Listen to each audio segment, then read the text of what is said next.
Morning, ladies and gentlemen. My name's Clifford Stoun. I was a Sergeant First Class, United States Army. I had a secret clearance with nuclear surety. I could get the clearance that I needed to do whatever it was that was necessary for me to do at the time on special operations when I was called in on those. What I'm referring to here is that I was involved in situations where we actually did recoveries of crashed saucers, for lack of a better term, debris thereof. There were bodies that were involved with some of these crashes, also some were alive.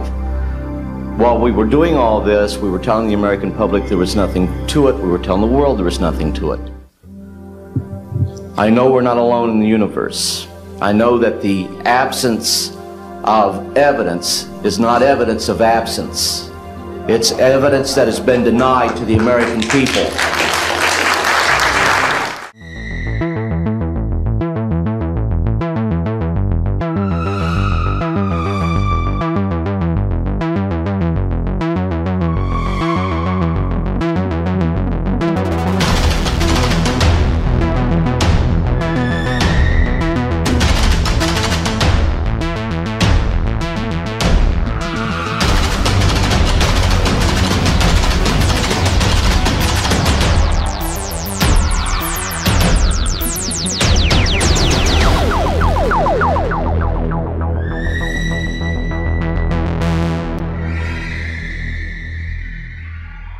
Things getting out of there. How many alive beings you saw of all these crashes? I would say, dealing with the crashes themselves, there were about 5 or 6 instances in which we were involved with the entities. Alive or? Well, they were alive. Some were injured, but they were alive. The other thing, people. How they dealing with the oxygen? Most of them had no problem breathing. Now, does that mean that they had? Or maybe they're not breathing. No, they breathe. Okay. And it may not be the oxygen content of the air that is what they're taking in. Dare I say, carbon monoxide will kill us. But some of the entities actually had carbon monoxide they breathed. Oh, that make me to think that probably atmosphere contains much more carbon monoxide actually than oxygen, so this is excellent for them. Oh, absolutely. But danger for us to breathe. Well, see, plants go ahead and take in carbon monoxide and use it for the photosynthesis, and the nutrients for the plants, and they give off oxygen as a byproduct. So, and I don't know how to fit that in with how they breathe, but, there's a give and take process there. But also, like with first aid, our first aid's not suitable to be using first aid for them. So, I have to be very careful because it sounds so crazy. But, with plaster casting, we actually use plaster in some of the cases because some of our visitors were almost like rock. Like what? Like rock. That's the best way I can put it. But, if we were like rock, we couldn't move. But they could move. And I don't know how to explain that. That wasn't... Like telekinesis? Huh? Telekinesis? Or? Well, you have a rock statue. Okay. And, if the arm moves, and it's going to break off, bottom line.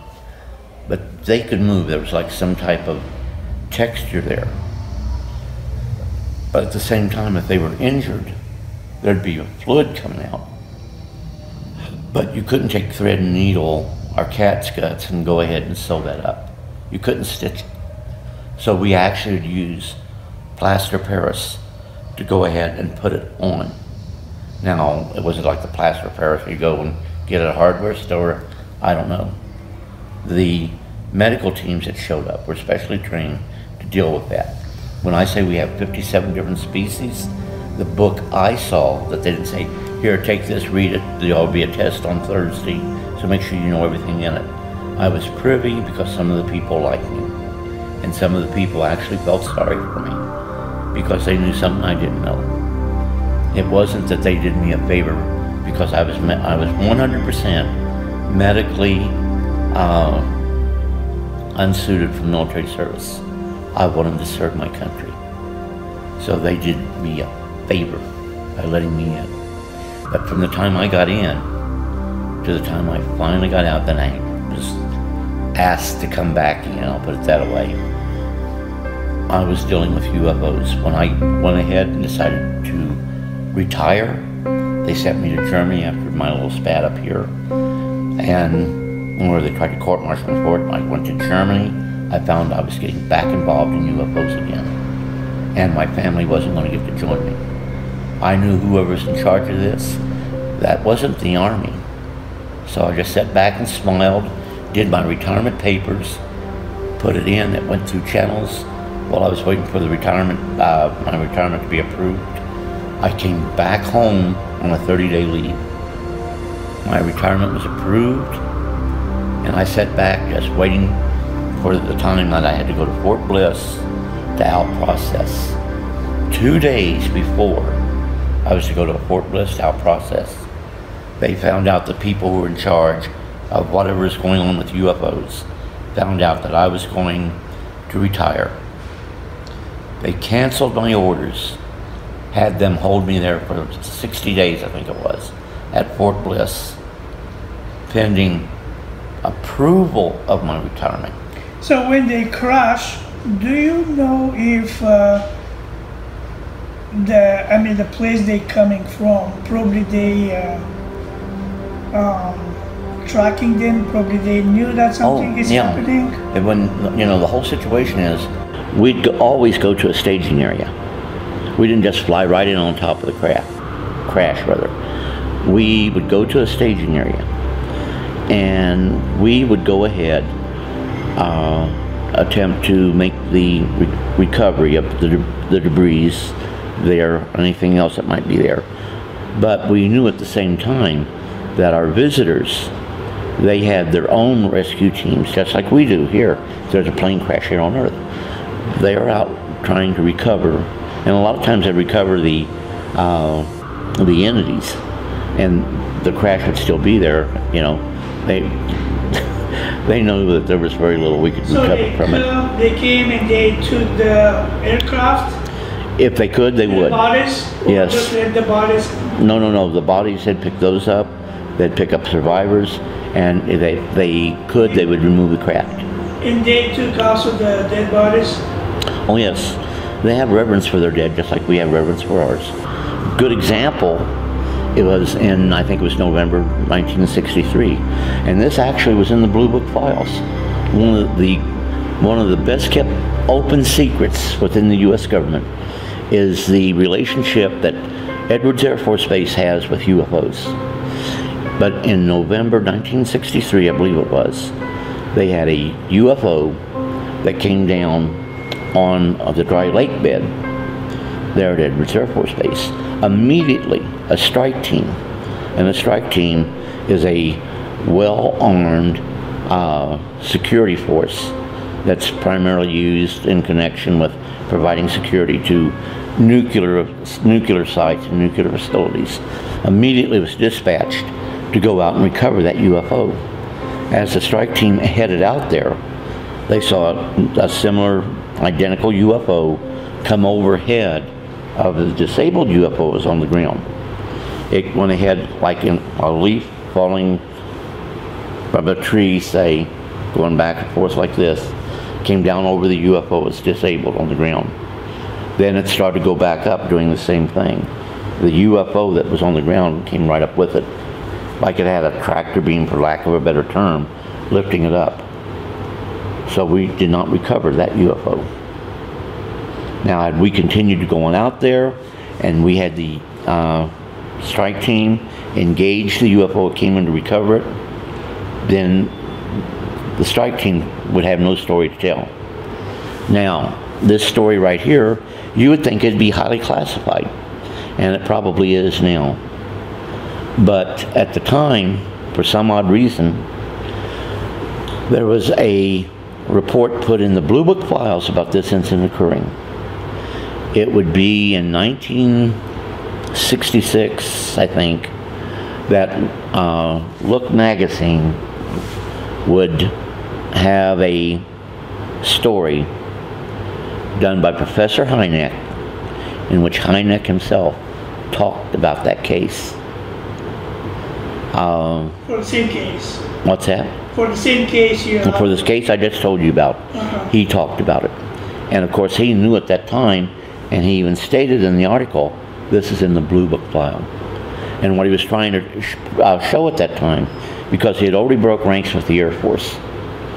And he actually, Professor Hynek, who was the chief scientific consultant to Blue Book on UFO cases, he started off as a non-believer that UFOs would eventually go by the way of the sea monster. It was seasonal. But as time went on, he started to realize that there were incredible stories being told by very credible witnesses, not given to, you know, freaking out and giving weird descriptions of things they were seeing.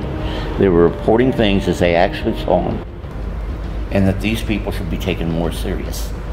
When the Robinson panel met to discuss UFOs and what they should do about them, the Robinson panel made a recommendation, Operation Ridicule. You go ahead and you ridicule people making UFO reports. Now, why would you do that? Well, you know, the average man on the street, what he's reporting doesn't mean anything. The military people, though, they were reporting things. And of course, the Robinson panel couldn't distinguish between civilians and military. But in their heart, that's what they meant. We didn't need John Q. Public going ahead and telling us about anything they're seeing. That was not important. These were the people we wanted to ridicule. We wanted to go ahead and remind the military people who were making reports of their national security oaths. And what they were reporting, unless they were told otherwise, was to remain classified. But it had a slingshot effect, because now the military people felt, wait a minute, you're going to criticize UFO witnesses? Well, that includes us. One pilot made it clear during a briefing and told them in one of the Blue Book status files, status reports, it has it in there where he stated, I could be flying wingtip to wingtip with a spaceship and I would never report it. Now, with these being the people who were sent on the intercept missions, who were to put their lives in between any type of potential threat and the security of the civilians that they were charged to protect, to have them go ahead and say, I wouldn't say anything, that's very dangerous. And the government got to the point where they realized this. So they made it clear, you know, you report it, then we're not going to tell you not to talk. But we are telling you if you do talk, that it may be the situation where we're not going to be supporting what you're saying. So they ran into that. So it was hit and miss quite a few times. But you did have pilots that came out and said UFOs are real, that we have pursued them. They were required to file a report under JANEP. And that right there was a joint Army-Navy air publication, 146E, that required any unusual sightings to be reported. And in many of the instances, many UFO reports was filed that way. The U.S. Air Force says, well, there must not have been any JANEP reports ever filed, because we don't have copies. Well, you know what's interesting? The Canadian government has hundreds of copies of interceptions attempted by... Also. What's that? The British. Yeah, but they were not part of the North American Treaty Association. That was, I can't even remember what they call it now, but the Canadian and U.S. government alliance in trying to intercept anything that threatened the North American continent. UFOs are real. We have visitors not of this planet that visit us. Now, saying that, some UFOs are interplanetary, others are multidimensional, and the beings are the same thing. Now, this is super real. This is real. It's as real as the nose on your face, so to speak. Why are people still thinking that this is science fiction? Because we're conditioned to believe that. The one thing that bothers me is when we get out and people see, like what we're doing right now, a lot of people get out, wow, that's good entertainment. I'm not here talking to you to try to be entertaining. I'm here trying to give you facts as I know them about the existence and reality of unidentified flying objects, and that some of these unidentified flying objects really, truly are of extraterrestrial origin, are multi-dimensional, and they're under intelligent control by intelligence not of this world. Now, with that being said, some UFOs that are reported turn out to be misidentification of natural objects, natural phenomena, and that's the case in many things. A lot of times you might see a B-52 flying, and later on somebody else sees the same aircraft and they go ahead and say, oh, that right there is a T-10, and two different types of aircraft, but yet they're trying to identify something that they are familiar with, i.e. an aircraft. So they're super real like me and you. Absolutely. I mean, the whole situation is, you've heard me say it before and I'll say it again. Too many people look at our visitors and they view them in the way of we view cartoons. That, they're cartoon characters. No, our visitors, they have families. They have likes and dislikes. There are things that they enjoy as far as having fun. But they are so far removed and advanced from us. Our scientists say that in another million years, we may be real lazy and not even think about going out and search among the stars. No, that's going to be a real challenge to us in another million years. Because no matter how much you learn, how much you know, there's always more to learn and more to get to know about, to further your knowledge of not just our world, but other worlds out there. Not just our understanding of a three-dimensional reality, but of a multi-dimensional reality. And in a million years, we're still not going to know everything. In a million years, science will still continue to progress. No, it's not going to die in a million years. We're not going to get to that plateau where there's nothing more to learn, nothing more to know. There's always going to be a step beyond. And as long as humanity maintains that thirst for knowledge, we're going to keep reaching further and further and further into the unknown for answers. The government doesn't even have to worry about that anymore. People will go ahead and start ridiculing these people when they come out. So the people don't want, people in the military, people in the know of what's really going on, when they get out, they want to live a normal life.